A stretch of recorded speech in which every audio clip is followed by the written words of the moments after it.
पुल करते हैं, हमारी इंद्रियां मर्यादित होती हैं और हम किसी को धोखा देते हैं या धोखा खाते हैं।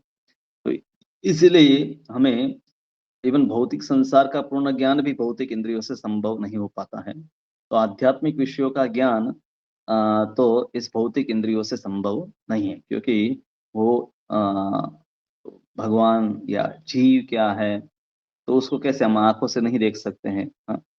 और अनुमान से भी समझना संभव नहीं है। तो प्रत्यक्ष और अनुमान से पूर्ण ज्ञान प्राप्त नहीं होता है। तो एकमात्र साधन जो बचता है उसको कहते हैं शब्द प्रमाण।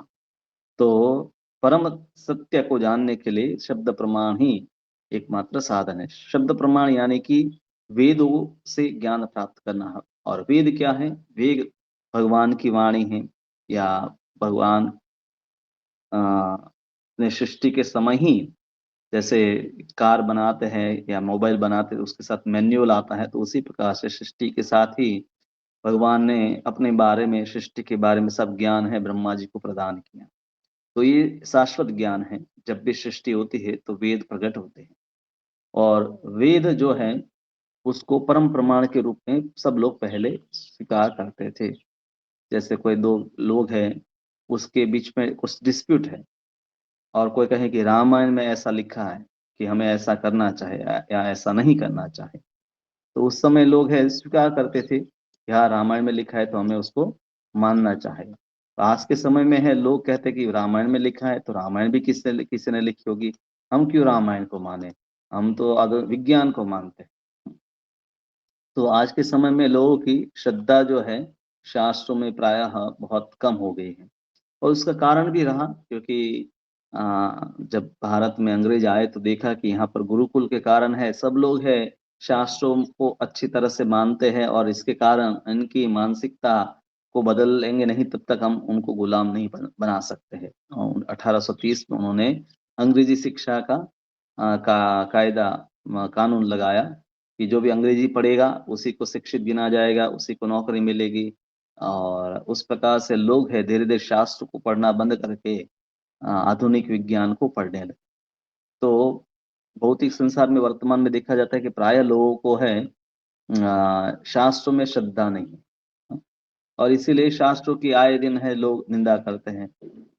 और कुछ लोग हैं कि जो एक शास्त्र को मानते हैं तो दूसरे को नहीं मानते। कोई कहते हैं हम वेद को मानते हैं, हम पुराण को नहीं मानते। कोई कहते हैं कि पुराण को हम मानते हैं, हम वेद को नहीं मानते। कुछ ऐसे भी हैं जैन बौद्ध, वो लोग है कहते हैं कि हम तो वेद को ही नहीं मानते, हमारे तो अपने ग्रंथ हैं। तो इस प्रकार से हम देख सकते हैं कि वर्तमान में हिंदू समाज में भी बहुत अलग अलग प्रकार के संप्रदाय भी हैं कि जो मूल वेदों को और शास्त्रों को न मानकर अपने अपने ग्रंथ बना दिए उसको मानते हैं।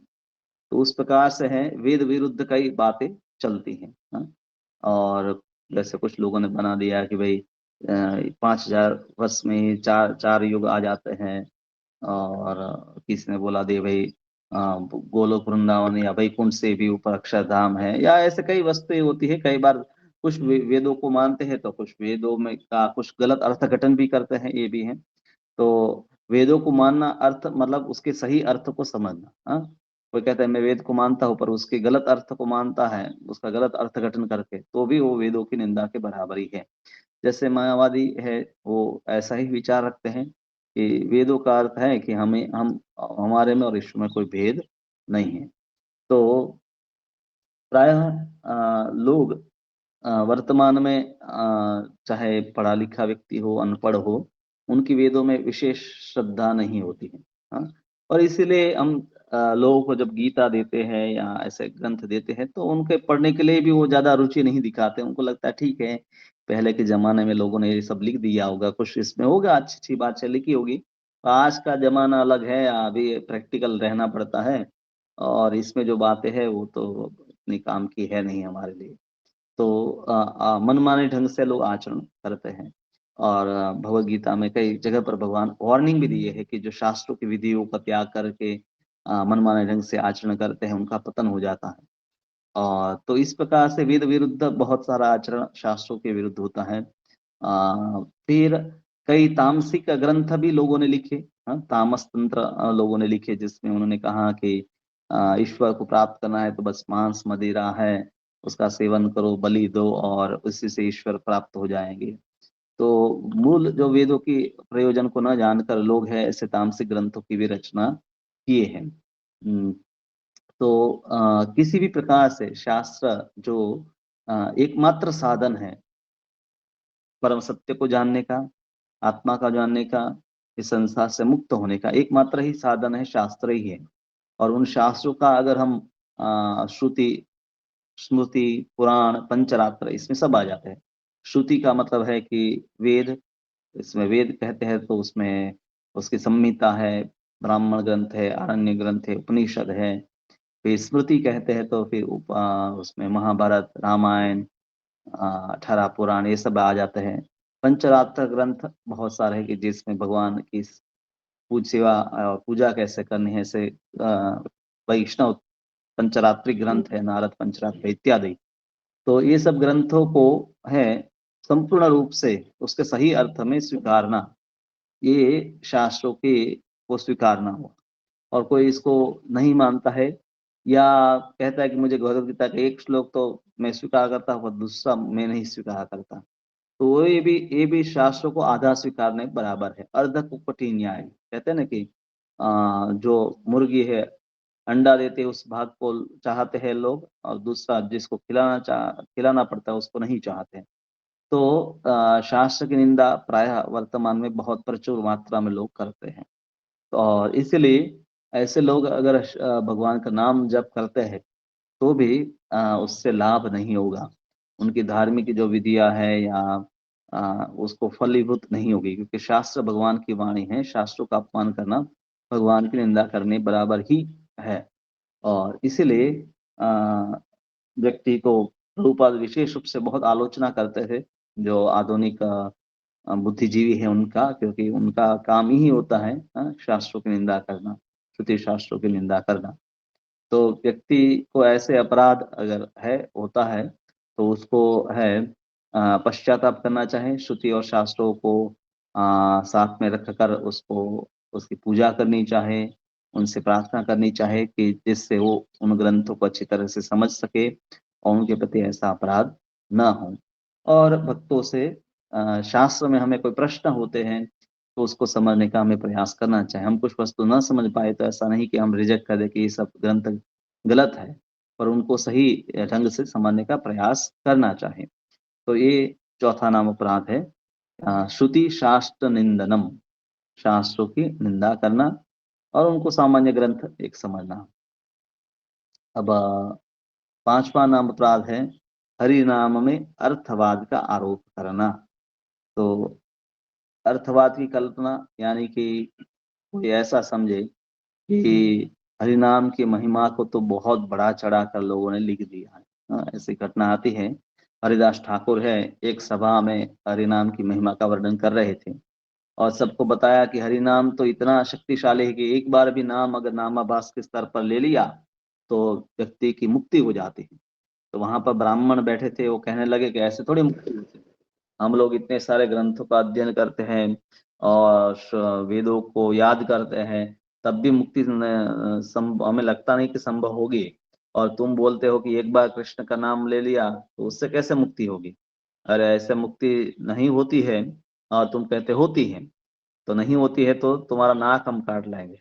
हाँ, तो उस सभा में बहुत कोलाहल हो गया। ऐसे एक ब्राह्मण वहां गोपाल चपला था, उसने हरिदास ठाकुर को चैलेंज किया, चुनौती दी कि मैं तुम्हारी नाक काट लूंगा। तो क्योंकि उसने वैष्णव अपराध भी किया और हरिनाम के प्रति भी अपराध किया, क्योंकि हरिनाम की महिमा को स्वीकार न करने के कारण उसने उसको काल्पनिक बता दिया।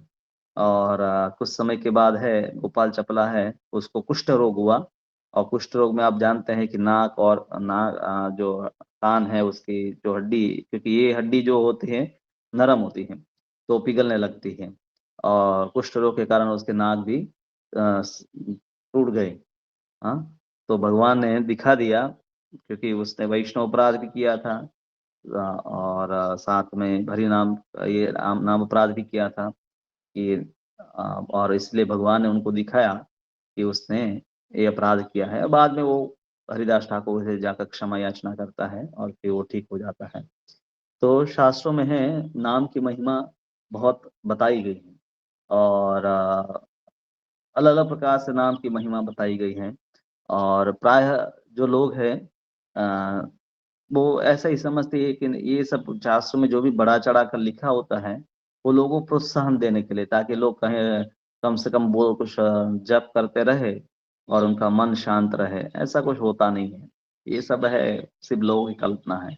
ऐसे हरे कृष्णा बोलकर थोड़ा कोई भगवान को जान सकता है या मिल सकता है। हाँ? ये तो जो भावुक लोग हैं उनके उनको ऐसा बना दिया उनके लिए ताकि उनको अच्छा लगे।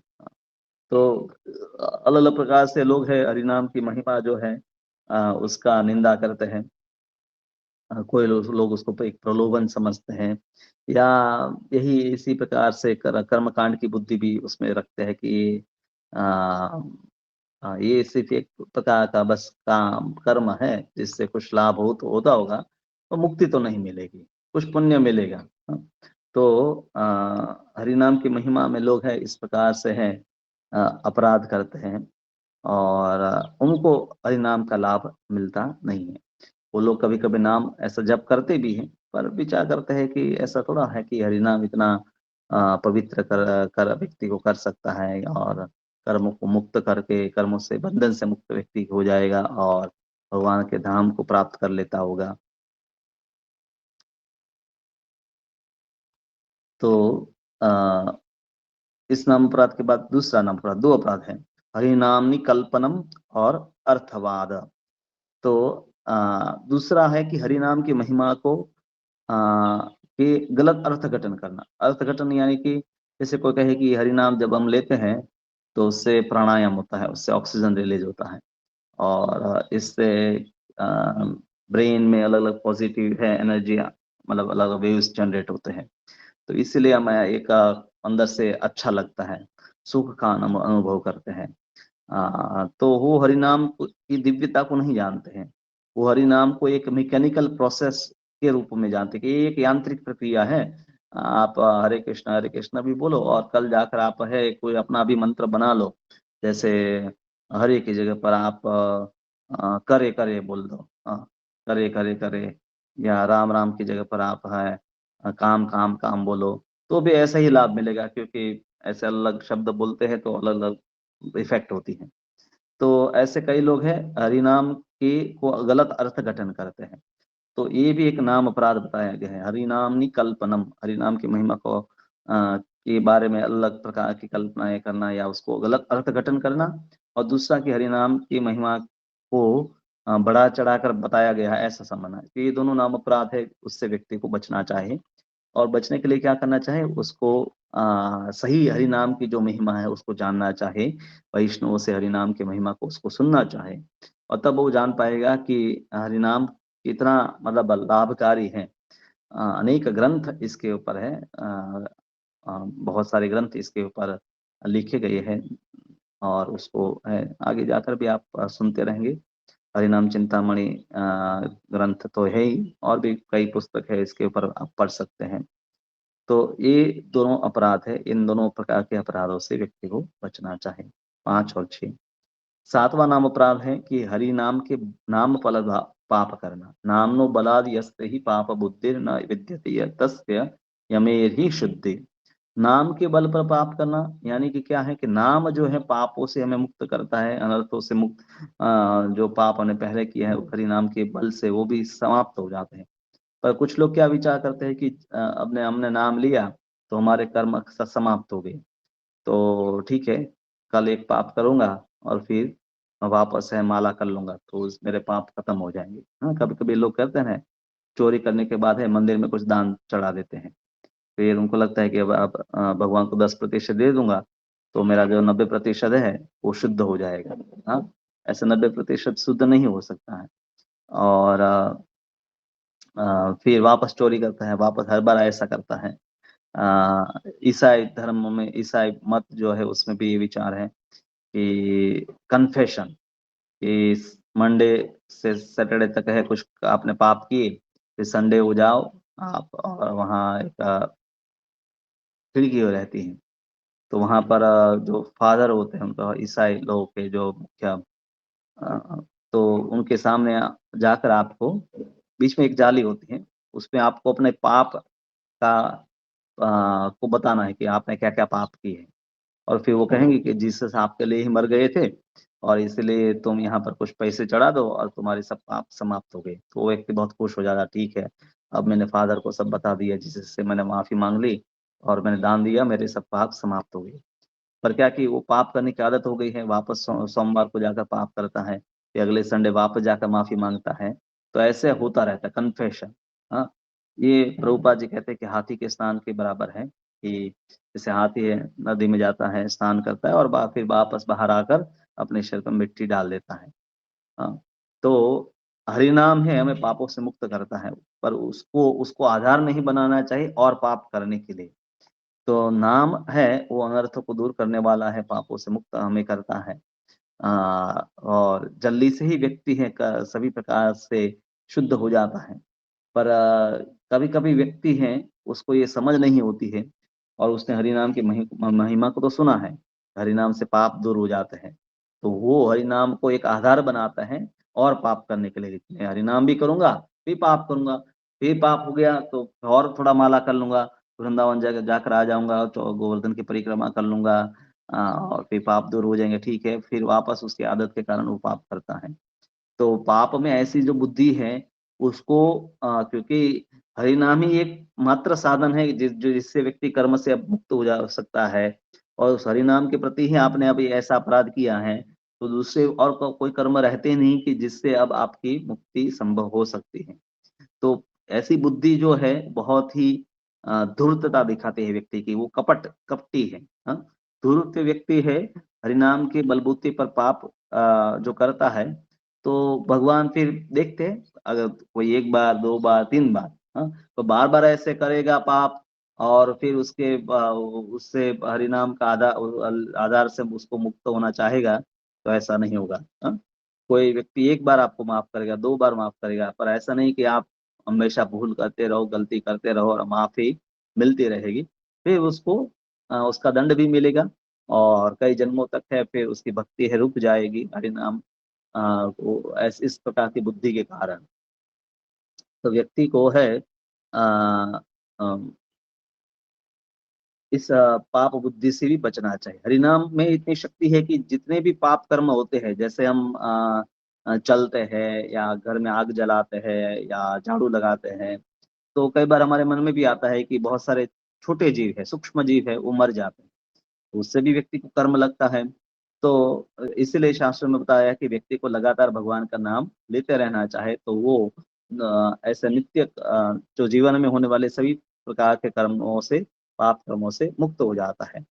पर उसका अर्थ ये नहीं है कि व्यक्ति है, हरिनाम को आधार बनाकर पाप करे। जब भागवत में कथा आती है अजामिल की, अजामिल ब्राह्मण था और संस्कारी ब्राह्मण था। बाद में एक वेश्या का संग करता है और पापी बन जाता है। वो पूरा जीवन भर पाप करता है। अब वो पापी व्यक्ति और शराबी व्यक्ति है, उसने अपने पुत्र का नाम नारायण रख दिया था और नारायण को बुलाने के लिए वो अपने पुत्र का नाम लेता रहता था। हाँ, उसका मन में ये नहीं था कि मैं पाप करता हूँ और नारायण का नाम लेकर है मुक्त हो जाऊँगा। हाँ, तो पाप बुद्धि उसमें नहीं थी। इसलिए उसने जब नाम बार-बार लिया और अंत समय में नारायण का नाम लेने के बाद न कारण विष्णुदूत उनको बचा लेते हैं। उसको नरक में नहीं जाना पड़ता है। क्योंकि उसने हरि नाम को आधार नहीं बनाया अपने पाप कर्म करने का। वो पाप कर उसका वो जीवन ही पापमय बन गया था। पर वो अनायास हरि नाम ले रहा था। पर जो विशेष प्रयोजन करके, समझ करके ऐसा करता है कि मैं हरि नाम लूँगा और इससे पाप से मुक्त हो जाऊँगा और फिर वापस पाप करूँगा और फिर वापस हरि नाम लूँगा। तो इस प्रकार से योजनाबद्ध रूप से जो करता है, तो अवश्य ही वो दंड का भागी बनता है। तो इसीलिए व्यक्ति को इस प्रकार के नामापराध को से बचना चाहे कि पाप बुद्धि नहीं रखनी चाहिए। हाँ, भगवान दयालु है, वैष्णव भी दयालु है, वो आपको माफ़ कर देंगे जो भी पाप हुए हैं उससे, पर उसको आधार नहीं बनाना चाहिए व्यक्ति को ऐसी आदत करने के लिए। तो ये 7वां नाम अपराध है, इससे व्यक्ति को बचना चाहिए। हरिनाम की महिमा को कर्मकांड के समान समझना, ये भी एक नाम अपराध बताया गया है। 8वां नाम अपराध। कि बहुत सारे कर्म हैं, जैसे गृह शांति यज्ञ करते, अनेक प्रकार के व्रत तप जप इत्यादि होते हैं। और हम समझे कि ये कर्मकांड और हरिनाम सब एक ही है। हाँ, हरिनाम है, दिव्य है, भगवान की भक्ति है। और भौतिक कर्मकांड जो है, जो शास्त्रों में ही बताए गए हैं, वो भौतिक लाभ प्राप्त करने के लिए, पुत्र प्राप्ति के लिए, धन प्राप्ति के लिए, ग्रह शांति के लिए अनेक प्रकार के कर्म और यज्ञ बताए गए हैं। तो ये कर्म और हरिनाम दोनों एक नहीं है। हाँ, दोनों में काफी बड़ा अंतर है, पर कोई उसको एक समझता है कि ये हरिनाम भी जब विशेष करके हरिदास ठाकुर ब्राह्मणों को हरिनाम की महिमा बताते थे, तो उनको लगता है कि हरिनाम भी है, वो भी एक प्रकार का कर्मकांड है। तो कर्मकांड की बुद्धि से कोई हरिनाम को लाभ करता है तो वो अपराध करता है, और इसीलिए उसको हरिनाम का शुद्ध फल नहीं मिलेगा, उसको कुछ पुण्य प्राप्त हो जाएगा। तो ये 8वां नाम अपराध है कि हरिनाम की महिमा को है कर्मकांड के समान समझना। फिर 9वां नाम अपराध है कि जो अभक्त है, भगवान के भक्ति में जिसकी श्रद्धा नहीं है, उसको भगवान के नाम की महिमा का उपदेश देना। अश्रद्धाने विमुखे अपि अश्रुवति यश्चोपदेश शिव नाम अपराध। जो व्यक्ति को श्रद्धा नहीं है, हाँ? ऐसे बहुत सारे लोग होते हैं कि जिनको कोई श्रद्धा नहीं है, और हम उनको कहें कि तुम 16 माला जप करो, और जब 16 माला जप करोगे तो तुम्हारे मुख में भगवान नाचने लगेंगे, भगवान और उनके नाम में कोई भेद नहीं है, तो तुरंत कहेगा ऐसा कौन सा भगवान, ऐसा नाम, तो ये सब बेकार वस्तु ये है। तो वो भगवान का अपमान करेगा। तो जिसकी श्रद्धा नहीं है उसको उपदेश नहीं देना है। उपदेश देते हैं तो वो प्राय वैष्णव का या भगवान का अपराध करेगा। तो ऐसे व्यक्ति को है प्रसाद दिया जा सकता है, जिनकी श्रद्धा नहीं है उनको प्रसाद दो, या सामान्य प्रचार करे कि मनुष्य जीवन का लक्ष्य क्या है, कैसे हम इस संसार में दुखी हैं। पर उनको भगवान के नाम रूप गुण लीला इत्यादि की महिमा हम तुरंत नहीं बताते हैं। जब उसकी श्रद्धा होती है साधु को सुनने के बारे में, शास्त्र को सुनने के बारे में, तब जाकर महिमा बताएंगे, तब उसको लाभ भी होगा, क्योंकि तब वो उसको स्वीकार करेगा। अन्यथा वो रिजेक्ट कर देगा, और ऊपर से वैष्णव का भी अपमान करेगा, या भगवान का अपमान करेगा। और वो क्यों कर रहा है, क्योंकि आपने उसको बोला, तो आपको भी उसका अपराध लगेगा। इसलिए बताया है कि जिस व्यक्ति को श्रद्धा नहीं है, जैसे आप सब श्रद्धालु हैं, इसलिए प्रवचन में उपलब्ध यहाँ पर उपस्थित है और मैं आपको बता रहा हूँ। पर कोई व्यक्ति रोड पर जा रहा है, उसको कहा तो मैं तुम्हें हरि नाम की महिमा बता रहा हूँ, हाँ, और कहा नहीं मुझे सुननी नहीं है, हाँ तुम भाग जाओ, और फिर भी आप बताना चाहे, कहा कि ये सब हरे कृष्ण वाले सब बेकार है, हाँ, ऐसे गालियां देने लगे, तो वैष्णव निंदा हो जाएगी, भगवान के नाम के प्रति निंदा वो करने लगेगा। तो हमें उसको ऐसा नहीं उनके साथ व्यवहार करना चाहिए कि जिससे वो वैष्णव की या भगवान की निंदा करे। और ऐसी जब श्रद्धा नहीं है, तब उसको पहले ठीक है, उनको चलो ये प्रसाद है, तो कई लोग खा लेते हैं, जिनको श्रद्धा नहीं है भगवान के नाम में भक्ति में, वो लोग भी प्रसाद खा लेते हैं।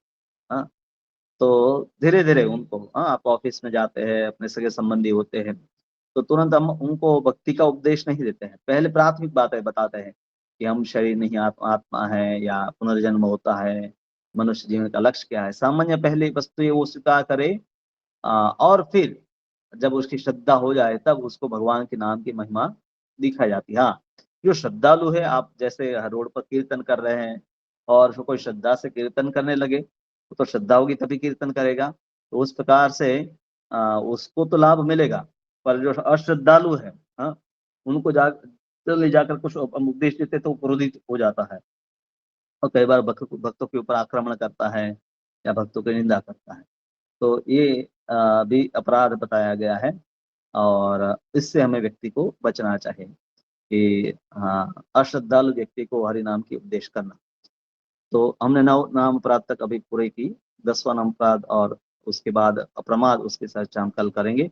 तो आज जो मैंने किया जो चर्चा वो है शास्त्रों की निंदा करना, चौथा नाम अपराध। 5वां नाम अपराध भगवान के जो हरि नाम की महिमा है उसको काल्पनिक समझना, या हरि नाम फिर छठा नाम अपराध है हरि नाम की महिमा का गलत अर्थघटन करना।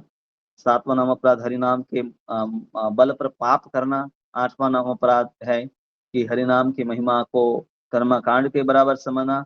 और 9वां नाम अपराध अश्रद्धालु व्यक्ति को है भगवान नाम का उपदेश देना। इसको संस्कृत और हिंदी में आपको लिखकर अभी ग्रुप में शेयर कर देंगे। आपको अभी ऐसा क्रम याद ना रहे तो कोई चिंता नहीं है, ग्रुप में आपको शेयर कर देंगे, फिर आप हर रोज इसको पढ़ भी सकते हो, उसका गुजराती और हिंदी में। तो आपके लिए फिर आसान होगा उसको याद करना भी। 10वां नाम अपराध, इसके ऊपर थोड़ी ज़्यादा चर्चा करेंगे, और जो जो लिस्ट में नहीं है पर उसको भी 11th ऑफेंस कहते हैं कि प्रमाद, तो इसके ऊपर ज़्यादा चर्चा हम कल करेंगे। तो मैसेज में आपको पूरा लिस्ट है, भेज देंगे, इसको आप हर रोज पढ़ भी सकते हैं, कुछ समय के बाद आपको याद भी हो जाएंगे। तो श्रद्धा विहीन व्यक्ति को है भगवान के नाम का उपदेश नहीं करना चाहे तो अ, आप है अभी अपने प्रश्न पूछ सकते हैं।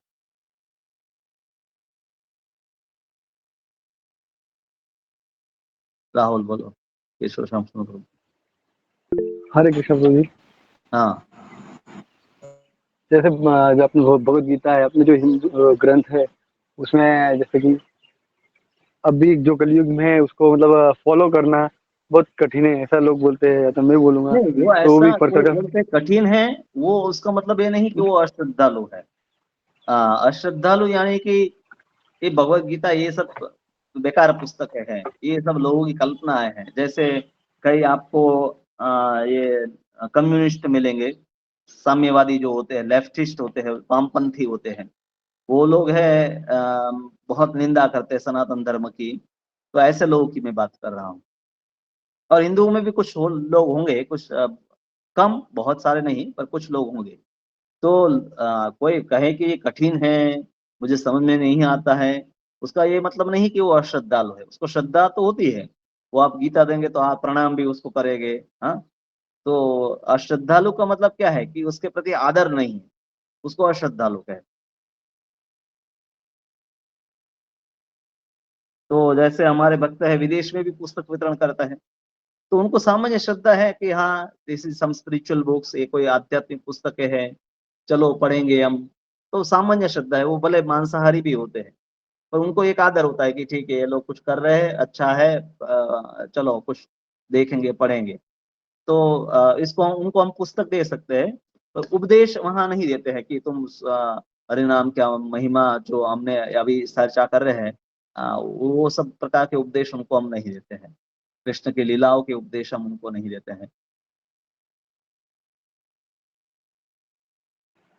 और दूसरा तमोगुण के प्रश्न है बारे में प्रभु जी। विस्तार से बताए स्वामी प्रभु, आप बोले, पर तमोगुण का हालांकि अभी विषय नहीं है, प्रमाद वाला जो विषय आएगा कल, तो उस पर थोड़ा चर्चा हम करेंगे कि कैसे तमोगुण है वो आप नाम जप करते हैं उसको प्रभावित करता है, रजोगुण और तमोगुण, और उससे कैसे बचना है। प्रकृति के 3 गुणों के बारे में विस्तार से आपको पढ़ना है तो भगवद गीता का चैप्टर नंबर 14 और 17 इसको आप पढ़िए। तो उस पे तीनों गुणों की को पढ़ेंगे तो आपको कंपैरिजन भी पता चलेगी। सामान्य से तमोगुण मतलब अंधकार, अज्ञान और अशुद्धि। कोई वस्तु, जगह, कपड़े, आपका मन अशुद्ध है, तो उसको तमोगुण का प्रभाव, निद्रा, आलस इत्यादि इसके लक्षण बने गए, बताए गए हैं। ओके, और कोई प्रश्न है तो बताएं। और दूसरा प्रश्न ऐसा था कि अपने जो हिंदू ग्रंथ है उसमें जैसे कोई भी कर्मकांड के हिसाब से, जैसे कि किसी को पुत्र चाहिए, शादी करने का है, नौकरी लगने चाहिए, तो ऐसा क्यों उसमें सोल्यूशन दिया है? ये इसलिए दिया है तो कि सभी जैसे बच्चे हैं, आपके बच्चे भी स्कूल में, जब आप शुरू शुरू में छोटे होते हैं तो स्कूल में उनको भेजना है, उनको तो घर पर ही रहना है, घर पर रहना है और गली में खेलना है। आप कहते हैं कि भाई तुम पढ़ाई करने जाओगे, तुम्हें नया शूज हम देंगे, नया बैग देंगे, तुम्हें नाश्ता मिलेगा, स्कूल में फ्रेंड्स बनेंगे, पिकनिक होगी, प्रलोभन देते हैं ताकि वो बच्चा घर छोड़ करके है पढ़ाई करने जाए। उसी प्रकार से इस संसार में लोग हैं भौतिक भोग करने के लिए आए हैं। तो उनको जब तक भोग का प्रलोभन नहीं मिलता ना, तब तक वो कोई भी कर्म के लिए प्रेरणा उनको मिलती नहीं है कि चलो मुझे कुछ मिलेगा। तो जब मिलने की वो संभावना रहती है तभी वो व्यक्ति कोई कर्म करता है। तो इसीलिए शास्त्रों में है, और ऐसा मिलता भी है, ऐसा नहीं कि शास्त्रों में ऐसा सिर्फ लिख दिया है और मिलता नहीं है। शास्त्रों की विधि का वो व्यक्ति पालन करता है तो ऐसा फल मिलता है। ऐसा फल मिलते तो धीरे धीरे उसको लगता है कि हाँ इसमें लिखा है, ग्रंथ में ब्राह्मण ने बताया, ज्योतिष ने बताया, ये सब ठीक है, चलो मैं और पढ़ता हूँ। फिर और पढ़ते पढ़ते कहीं ना कहीं वो गीता को भी पढ़ने लगेगा और कोई भक्त के पास भी चला जाएगा। तो संभावना है कि वो आध्यात्मिक जीवन में प्रवेश करे। हाँ, जैसे बच्चा है, भले प्रलोभन के कारण स्कूल में जा रहा है, फिर पढ़ाई करेगा, धीरे धीरे है उसकी पढ़ाई में जब रुचि आ जाएगी, फिर आप उनको बाकी सब प्रकार की फैसिलिटी नहीं भी देंगे, प्रलोभन नहीं देंगे, तो भी वो पढ़ाई करेगा, क्योंकि बाद में वो उसका महत्व जान गया।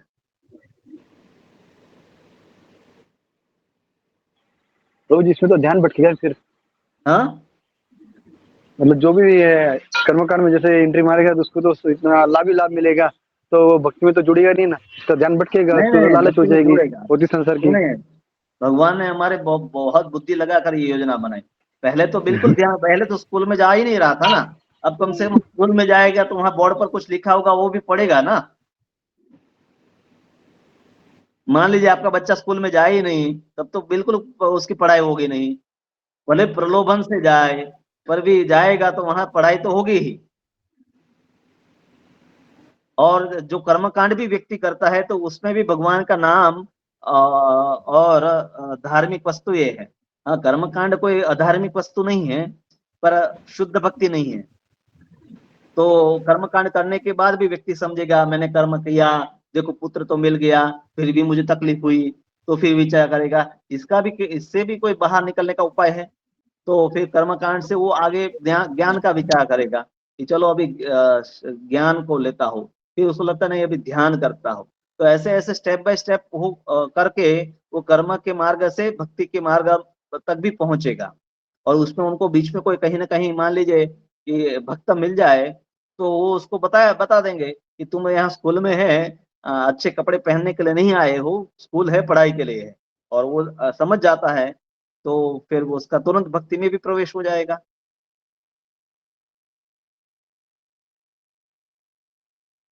ओके, और तो सब प्रभु जी, जैसे एग्जाम्पल ओके, कोई नया दूसरे लोगों भक्त को है। प्रश्न पूछ लीजिए। वृंदावन क्या, कौन है ये? और चिराग। प्रभु जी हरे कृष्ण। मुझे बोलो। एक ये पूछना है कि हम जब माला जप करते हैं हाँ, तो फिर बीच में शौच आदि क्रिया के लिए जाते हैं, तो फिर यानी वापस स्नान करके वापस बैठना है, क्या करना है माला जप करने मतलब के लिए? दो है कि आप जैसे सिर्फ लघु शंका के लिए जा रहे हैं, तब तो हाथ पैर मुंह धो लिया पर्याप्त है।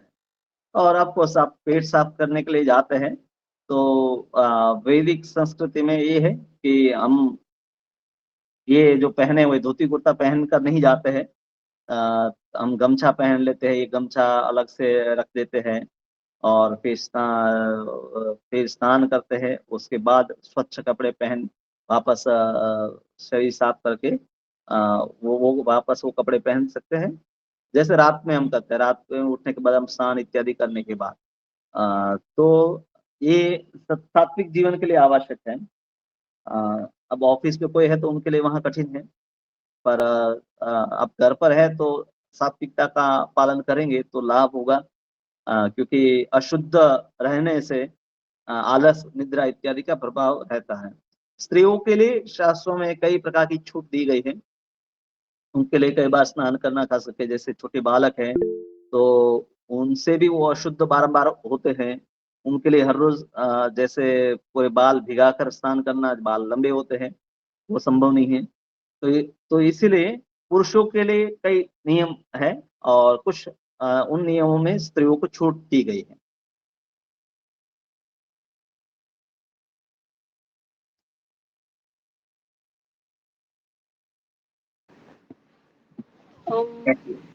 हाँ, बोलिए। कृष्णा हाँ, मुझे बोलिए गुरुजी प्रणाम। गुरुजी बोलिए। आप कह रहे थे ना वो भागवतम का थोड़ी क्या ऊंची आवाज बताया से बोलिए, आपकी आवाज ठीक से नहीं आ रही। था? भागवतम का कौन सा अध्याय बताया था अभी आपने बताया ना? बोलिए। भागवतम का कोई भागवतम से आपने बताया था कि इसमें आवाज नहीं आ रही है। केशव शमसूर, आपको कुछ पूछना है क्या है? हाँ, हाँ प्रभु जी। प्रभु जी, कई बार हम ऐसा देखते हैं कि भक्तों में भी ऐसा होता है कि जैसे अभी चतुर्मास चल रहे हैं या कभी कुछ और दिन है, तो वो मतलब कई बार ज़्यादा रुचि दिखाते हैं कि ज़्यादा नाम जप किया जाए या इस प्रकार से कुछ किया जाए। और कभी-कभी कुछ मतलब ऐसे दिन भक्ति जो के प्रयोजन से कोई भी निमित्त आता है, उसके कारण आप अपनी भक्ति बढ़ाने का प्रयास करते हैं, तो उसमें कोई नुकसान नहीं है, लाभ ही है। चतुर्मास में आप विचार करें कि नहीं अभी मैं 16 की जगह 20 माला करूंगा, तो आपको लाभ ही है। कोई एक निमित्त लेकर आपने, पर साथ में चतुर्मास या अन्य जो अलग अलग मास है, उसमें व्रत करने के, पवित्र नदियों में स्नान करने के, दान के भौतिक लाभ भी पुराणों में वर्णन किए गए हैं। उस बुद्धि से कोई करे तो फिर वो कर्मकांड का भाग गिना जाता है, और सिर्फ भगवान की प्रसन्नता के लिए वो उसको करे तो वो भक्ति ही गिनी जाएगी। मतलब हमें वो मानसिकता उस प्रकार से नहीं रखनी है। हाँ, बल्कि लोगों को एनकरेज करने के लिए, क्योंकि जैसे सेल होता है ना, दिवाली सेल है, ऐसे तो लोग हर रोज कुछ ना कुछ खरीदते रहते हैं, पर विशेष खरीदते हैं दिवाली में। तो उसी प्रकार से कर्म कांड में भी लोग कर्म कुछ करते हैं, पर उनके लिए भी विशेष बताया कि चलो भाई चतुर्मास से और अधिक पुण्य हम कमा ले, तो और अधिक करेगा चतुर्मास तो धर्म करने के लिए ही प्रेरणा ज्यादा है। कर्म कांड में भी तो क्या है, उसको अधिक धर्म करने के लिए ही प्रेरणा दी जा रही है, और अधिक धर्म करेगा तो संभावना है कि वो पापों से दूर रहेगा पहले। और साधु का संग अगर उसको अधिक धर्म करने, क्योंकि अभी जैसे चतुर्मास में वो उसको बताया गया कि एक जगह पर रहकर उसको है साधु से श्रवण करना है, और उसमें कोई भागवत या गीता का पाठ अगर वो सुनने लगे तो उसको भक्ति के बारे में भी जान लेगा। तो शास्त्रों में प्रेरणा हमेशा ये है कि व्यक्ति अधिक से अधिक धर्म का पालन करे। जो शुद्ध भक्त है वो शुद्ध भक्ति अधिक करे, और जो कर्म कांड में लगा व्यक्ति है वो अधिक कर्म कांड भी करे। तो जिससे संभावना है कि वो जितना वो पुण्य कर्म में लगा रहेगा, उतना पाप कर्म से वो दूर रहेगा।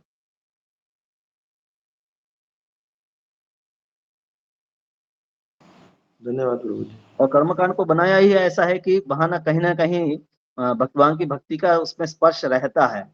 तो फिर भक्तों का, क्योंकि कुछ ब्राह्मण होंगे कर्मकांडी ही होंगे, पर कुछ ब्राह्मण है भक्त भी होते हैं, तो कहीं ना कहीं फिर भक्तों का संग का संभावना और बढ़ जाता है उसके लिए। तो क्या और कोई किसी के प्रश्न बाकी है? प्रभु जी और एक प्रश्न था। हाँ, कई बार भक्तों में ऐसा भी होता है कि कभी-कभी क्या है कि हम नाम करते-करते कुछ नाम कम हो जाते हैं एक माला में, या फिर कभी-कभी कुछ बीच में बात कर लिया, ऐसा कुछ होता है। तो चलो ये हम उसके कल चर्चा निवारण के लिए करेंगे हम एक माला एक्स्ट्रा कर दें। प्रमाद में कि तो नाम वो जब के सोचते हैं कि हम एक माला एक्स्ट्रा कर लेंगे तो उससे उसकी भरपाई हो जाएगी। सुनिए, जो आदतें हैं उसको सुधारना चाहिए। आप हमेशा एक माला ज्यादा जप कर ही सकते हैं, पर ऐसा नहीं कि आप पढ़े पढ़े लिखे हैं और अपनी जो आदतें हैं उसको, गलत आदतें हैं उसको हमेशा चालू ही रखें। उसको सुधारने का प्रयास करना ही चाहिए, और अधिक नाम जप करने से तो लाभ ही है। तो अधिक नाम जप कर रहे हो उसमें भी आप गलतियां कर रहे हैं। राम प्रभु, आपका प्रश्न है। हाँ, हरे कृष्ण प्रभु जी, प्रणाम। प्रणाम।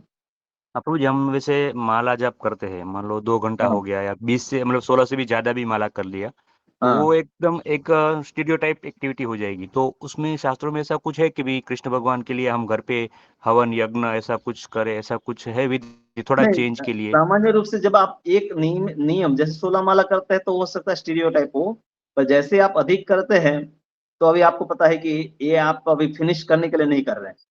तो इसीलिए हमेशा एनकरेज किया जाता है कि जैसे एकादशी के दिन व्यक्ति अधिक नाम जप करे या ऐसे। तो उसमें अब पता है कि मेरा 16 माला तो हो गया बराबर, अब आप अधिक कर हाँ रहे हैं तो आपको टेंशन नहीं है कि मुझे इसको पूरा करना है।